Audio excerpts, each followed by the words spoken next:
अस्सलाम वालेकुम जी। टीवी तनवीर बुखारी राही मैं हाँ मसूद मल्ली आप सब नू जी आयां नू कहने हैं और नाल ही बेनती करने हैं कि साडे चैनल नू सबसक्राइब करो टीवी तनवीर बुखारी नू।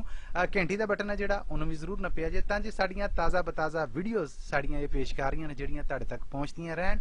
ना सिर्फ आप बल्कि यारां दोस्तां बेलियां जानन वालियां नू भी दसो कि टीवी तनवीर बुखारी जरूर ज्वाइन करन। चैनल है साडा टीवी तनवीर बुखारी जिहदे राही मैं तुहाडे नाल गलबात कर रहे हैं। पेश खिदमत ने साड़ियां ताज़ा बताज़ा वीडियो आओ रज उन्हां दा नज़ारा लेने हैं। किसे पढ़ना की हुंदा है खेबों,